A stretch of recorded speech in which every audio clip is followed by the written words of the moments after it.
कहानी का नाम दोस्ती का अंधेरा। रात का समय था और एक छोटे से गांव के बाहर एक घना जंगल था। इस जंगल में दो अच्छे दोस्त आकाश और रजत अक्सर मिलते थे, लेकिन उस दिन कुछ अजीब था। आकाश और रजत को पहले से कुछ अलग सा महसूस हो रहा था। दोनों ने तय किया कि वे उस जंगल के बीचों बीच स्थित एक पुराने मंदिर तक जाएंगे, जो अब खंडहर में तब्दील हो चुका था। जैसे ही वे जंगल में घुसे, अचानक आकाश ने रजत से कहा, क्या तुमने ये आवाज सुनी? किसी के कदमों की आवाज आ रही है। रजत ने कान लगाकर सुना, लेकिन कोई आवाज नहीं आई। तुम्हारे दिमाग में कुछ है, रजत हंसी में बोला, लेकिन आकाश का चेहरा गंभीर था। सच कह रहा हूँ, कुछ तो है। आखिरकार दोनों ने मंदिर की ओर बढ़ना जारी रखा। जैसे ही वे मंदिर के पास पहुंचे, अचानक आकाश को महसूस हुआ कि उनका रास्ता बदल चुका था। यह क्या? हम यहाँ क्यों आए? उसने चौंकते हुए कहा। रजत ने सिर झुकाया और कहा, हम सही रास्ते पर हैं, तुम्हें डरने की कोई बात नहीं है।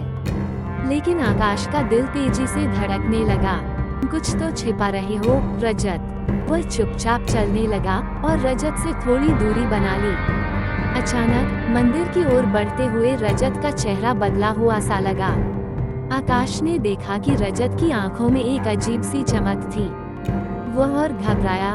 रजत, तुम ठीक हो? रजत ने एक भयानक मुस्कान के साथ कहा, आकाश, अब तुम भी मेरे साथ हो। तुम्हें कुछ नहीं समझ आया? हम दोनों का रास्ता एक ही है। आकाश के मन में असमंजस था। तुम क्या कह रहे हो? यह क्या हो रहा है? इसी दौरान एक अजीब सी आवाज आई, तुम दोनों का समय आ गया है। आकाश की आंखें फैल गईं। क्या मतलब है तुम्हारा? वह चीखा। लेकिन तभी मंदिर की दरवाजे पर एक धुआं सा लहराया और वह दरवाजा खुद ब खुद खुल गया। अंदर से एक घना अंधेरा था और आकाश को समझ में नहीं आ रहा था कि क्या हो रहा है। रजत की मुस्कान और भी डरावनी हो गई और वह बोला, आकाश, तुम आ गए हो। अब तुम्हें मेरे साथ यहाँ रहना होगा। आकाश ने कहा, रजत, यह क्या हो रहा है? तुम कौन हो? रजत ने धीरे से उत्तर दिया, मैं वही हूँ जो तुमसे हमेशा छिपा था। ये जंगल और यह मंदिर सब मेरी कवायद का हिस्सा हैं। मुझे तुम्हारी मदद चाहिए थी और तुम बिना जाने यहाँ तक आ गए। आकाश घबराया, लेकिन तभी मंदिर से एक रोशनी बाहर आई और आकाश को समझ में आया कि वह रजत का दोस्त था, लेकिन इस दोस्ती के पीछे एक और रहस्य था जिसे उसने अब तक नहीं जाना था। वह डरते हुए बोला, तो क्या तुम मुझे फंसा रहे हो? रजत ने सिर झुकाया और कहा, नहीं आकाश, मैं तुम्हें बचाने आया था। यह मंदिर हमें अपनी दोस्ती का असली अर्थ बताने आया है। तुमसे कुछ गलतफहमियां थीं, लेकिन अब तुम समझ पाओगे। तभी मंदिर का अंधेरा छंटने लगा और रोशनी ने दोनों को घेर लिया। आकाश और रजत एक दूसरे को देखकर मुस्कुराए।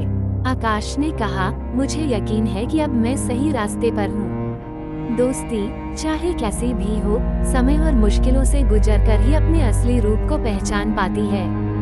दोस्ती में कभी कोई राज नहीं छिपाना चाहिए। सच्ची दोस्ती वही है जो हर परिस्थिति में एक दूसरे का साथ दे।